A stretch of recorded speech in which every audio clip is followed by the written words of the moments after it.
how would you say Gnosticism is harmful to everything you just described? Like the idea that knowledge is good, that you need more information, that right, like the material world and the physical world is bad. Kind of tie that into this paradigm where you have a doom and gloom view of eschatology. Right, yeah, that's helpful. So check out this clip of William Lane Craig telling Ben Shapiro who is Jesus. What is the proof that Jesus was who he says he is in the gospel? The Jesus tomb was discovered empty on the first day of the week by a group of his female followers. Secondly would be that various individuals and groups of people then witnessed appearances of Jesus alive. And finally, number 3 would be that the original disciples suddenly and sincerely came to believe that God had raised Jesus from the dead, despite having every predisposition to the contrary. William Lane Craig did an incredible job explaining who Jesus is and that he is ultimately on the throne. This is one of the new pieces from the He Is Him collection. When you wear this shirt, you remind yourself who the king is and you represent the king in public places. So be sure to pick it up. Available this Friday through Sunday only. Gnostic proper, capital G in, like that is actually heresy. That's where you get to the idea that like the body, the flesh is a prison and it's holding in the soul. The soul's the only thing of any value. Yep. Like ancient Gnostics went one of two ways. Usually they went the way of like self-flagellation and breaking down the body and starving themselves and all these kinds of things to ultimately break down the prison of the body, which was it's not just neutral or of little value, but it's actually viewed as harmful, poisonous, negative. It's bad. The body, the flesh, the sarx flesh is a bad thing. Yeah. And then some went the other direction by like, well, if the body's a bad thing, then indulgence and overeating and immorality and all these and that was the minority of some of the old school Gnostics. So that's one sense of Gnosticism. But the word Gnosticism comes from gnosis, and gnosis meaning knowledge. But the emphasis is on secret knowledge. And so it's this idea that there's only for an elite group of people, right? First John is battling in his first epistle the Gnostic heretics of his day. And he's saying, no, I'm not writing to you because there's some secret that you don't know and I'm going to let you in. No, I'm writing to you because you do know. You have known the Father. Yeah. You have known the truth. Yeah. It's likely that some of John's opponents were talking to his little children in the faith, not a demeaning term, but a term of endearment that John would use, my spiritual children, like Paul would use with Timothy. And it's likely that when John moved on with his missionary journeys, these false teachers, they swept in and they were probably saying, John does know these things. Yeah, we're not going to argue. We're not going to lie to you. John was an apostle of Christ. He knew Jesus. He knew these things firsthand. So we're not going to say we know something John doesn't. What we're going to say instead is that John knows these things, but he's intentionally holding out on the deeper things. He won't let you in, but we'll let you in. Yeah, that's good. For a small fee, Yeah. I'm sure That's we'll let you in. So, Yeah. so all that Gnosticism thing, and then what do they let him into? So it's this elite group of people given a pass into secret gnosis, secret knowledge, and the secret knowledge usually, I can bust the secret right here and now. The secret is usually something along these lines: everything you see is worthless, and the only thing that really matters is the 17th dimension and the things that you don't see. Yep. So and so how does that apply? John MacArthur is not, again, he's not a heretic, he's not a Gnostic. Yep. But what I mean by some Gnostic leanings, however subtle they may be, what my point is that and this gets real, but when everything's about personal evangelism, but a Christian trying to start a business is frowned upon. That's good. That's good, yeah.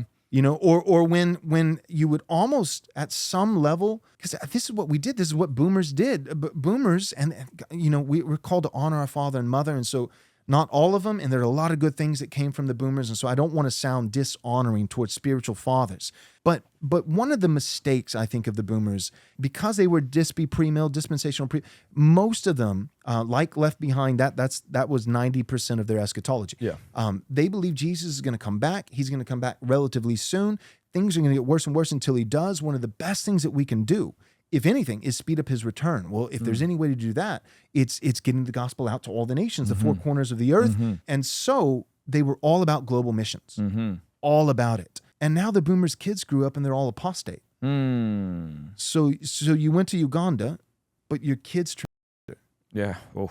You know what I mean? Yeah. And you put your kid in public school, and they were taught evolution and Darwinism and all these things, and you kept saying, well, my kid's an evangelist, whatever it might be, excusing these things with a missional mentality. So everything was about evangelism. And what I'm trying to say is it's not this or that, okay? The tip of the spear is the Great Commission to go into all the nations, to make disciples, and to teach them to obey Christ's commands. Yeah. So we can never be about anything less than planting churches, doing the work of evangelists, seeing people converted to the gospel of Christ, baptizing them into the name of the triune God, and discipling them into God's law word. Yeah. Never anything less.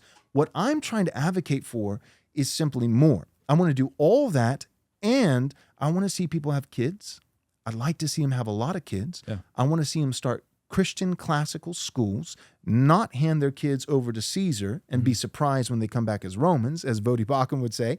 I want to see husbands and fathers start businesses. I want to see them raise up an inheritance for their children's children. Boomers have bumper stickers that say, I'm spending my kids' inheritance. That's wicked in the sight of God. Yeah. That's wicked. But why give your kids an inheritance, a literal financial inheritance, if it's all if stuff is bad? Yeah. If the physical is bad, Yep. if money is bad, if businesses are bad, if starting schools are bad, and so what I'm trying to say is, no, let's Christianize everything. Yeah. Kanye West, not the best example to use, I'm aware, but when he had his conversion, which I don't know how genuine it was, but all that being said, I remember he said one thing that I thought was great. They said, so are you a Christian artist now?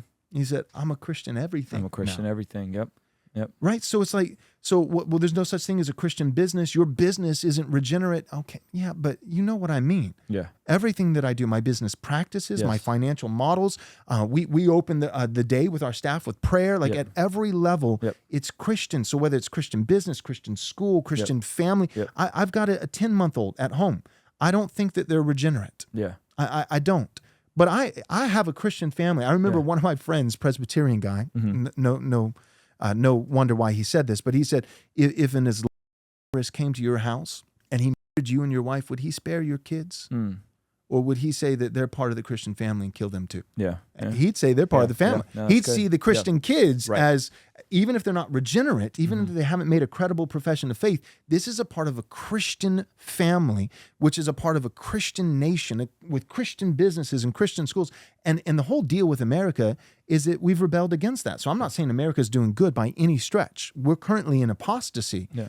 But I do believe that the idea is not just individual evangelism of souls, but that we also want to see our faith transform culture, politics, business, art, economics. Everyone's upset about medicine. I can't trust Fauci. I can't trust this. Well, what if we had Christians that wanted to be doctors? And the last thing I'll say is, one of the reasons why all the institutions have failed us, and you might say conservatives and Christians, they don't have any institutional power. Part of how that happened is this Gnostic piece. Part of the way that happened was, what do you do with a man who zealously loves the Lord Jesus Christ and has a gifting and a desire for theological knowledge? He knows the word and he can teach and articulate. What do you tell him if he's a doctor? You tell him, you should stop being a doctor and be a pastor. What do you tell him if he's an artist? Stop being an artist, be a pastor. Yeah. What do you tell him if he has a Fortune 500 company, would be really pleasing to the Lord? If you got rid of that business and you became a pastor. Yep. And so we took our best and brightest who loved the Lord and told them, these things out here is just shining brass on a sinking ship. It's just stuff. It's just shallow. It's carnal. Get in here. That's what really matters. And you still hear this today. Guys that I love, good brothers, many in the MacArthur kind of orbit, in that camp, that'll say, the highest calling of a man is to be a pastor. Wow. And I would say no. Like one guy recently said, he said, pastor, he said, don't quit your job being the pastor of a church of 100 people, even to be the king of a nation. And I retweeted and said, likewise, Christian mayor, don't quit being a mayor of a town of 1,200 to be a pastor of a megachurch of 10,000. It's good. It works both ways. Yeah, it's good. The question is, what are you called to? Yep. If you're called to be a mayor for the glory of God, then be a mayor for the glory of God. Yep. But we really I think we really have, over the past few decades, call it boomer theology. Mm-hmm. We have had this little Gnostic, pietistic, nihilistic bent, all within this premillennial kind of framework that is taken people out of culture, out of institutional influence, all those kinds of things. And then we say, see, we were right. Things are getting worse. Yeah. And I'm like, you wrote the script, though. Right. Yeah. No, that's good. I think you said a lot there, and I think you're good. I think there's a couple of things I think of. One, when you start talking about Gnosticism, it reminds me in charismatic circles where people are always seeking after another word. Right. They need another word. They need another revelation. They need to go talk to the man of God. They need another conference. They need to read another book. They need another word. And it's like, well, how much of this word are you implementing and obeying? Right. Did you do the stuff that's in the word? Like, did you do the last thing that God may have revealed for you to do? That's right. Good. So I think that I instantly think of that. I think in terms of what you described with us fleeing the institutions and fleeing the arts and fleeing media, I've heard it said, and you could tell me what you think about this, but I've heard it said that a lot of this was the overlap with fundamentalism influencing the broader mainline church and the what we'd call the neo-evangelical church, right? Where a lot of this fundamentalists started kind of popping in about 100 years ago, and they wanted to flee the cities. They wanted to flee the institutions. They wanted to flee the marketplace. And the more we get people back in the marketplace, because what you're saying sounds a lot like what I've been hearing for 20 years, but seldom hearing it from the guys that were serious about theology, right? Because the guys that are serious about theology was what you described, the highest role. And even that we reduced all of church ministry to just pastor, right? You know, is unfortunate because there's so many different functions. Like we were talking offline about me transitioning and pouring myself. I have zero desire to be a pastor on a Sunday morning. I don't want to plant a church. I want to do what I'm doing and leverage my platform to build up a local church, right? And I think we need more people doing that on the front lines, from business to art to media to the institutions, being in the world but not of the world, right? So that we can be that aroma of change, so that we can be that city on a hill, that light of the world, the salt of the earth. Well, that's what the Puritans said. The Puritans were post-mill. And they said that like America, like part of their vision was that it would be a city on a hill. Now, the true city on a hill that the scripture is speaking to, I believe, is not America or India or China, but the church. But there is, I think, in a lesser sense, like lowercase c, city on a hill kind of deal, that, we want nations to emulate the glory of God. And America has been that. Again, not saying we are currently. What we export to the world is a rainbow flag. But in the past, what we exported, people, just like the Queen of Sheba went to see Solomon when he was king, because she was like, your law, right? Like you got all this prosperity and gold and jewels and palaces and art and poetry and but it all stems from this law that is just. And one of the things you can tell when somebody is blessed is she says, even the servants in your palace are happy. Like she says, it's not like you're a utopian socialism, egalitarian where everyone's equal. No, there's still hierarchy here. There's still kings and there are servants. But the way that I can tell that it's good is because even the lowest people on the bottom rung have more than enough. Right? That's what the prodigal son says with the father. Even the servants in my father's house have more than enough. And that's what America was, right? It was this beacon of God's. It was free grace making free men who produced free markets. And those free markets, ultimately, the reason why Karl Marx didn't work on America, he tried to do this class warfare, the bourgeoisie versus the peasants and anger them. But the problem is there weren't peasants in America to anger. They're like, yeah, there's guys who are making millions and I'm making thousands, but my thousands in this economic environment, I own a home, we own a car, my wife stays home, we have 3 kids, and I get 2 weeks of vacation. I'm just not that mad. I'm not that mad. Good. It wasn't actually until we started getting more socialist with our policies and some of the woke stuff started creeping in and all this kind of stuff to where inflation went out of control, things became more expensive, and all of a sudden, all these handouts cost more taxes, and now the servants aren't happy. Now the lowest people on the totem pole are like, dude, I'm barely scraping by. Now we have a real thing called the working poor in our nation. But when we were in our heyday, and sure, there were some problems, like we needed to get some stuff right on not being prejudiced, not being racist. Those things were real sins. But there were bugs and there were features. And I don't want to throw the baby out with the bathwater, but my point is, Free markets come from free men come from ultimately free grace. It's the law of God. It's implementing God's word. And so as we do that in our individual lives, as a family, as a business owner, it is, in a small sense, a city on a hill that draws in even the Queen of Sheba or other nations. We're like, dude, they figured something out. What is that? That's good. This is one of the new pieces from the He is Him collection, Jesus the King. When you wear this shirt, you do two things. One, you remind yourself in your life who the King is when you put this thing on.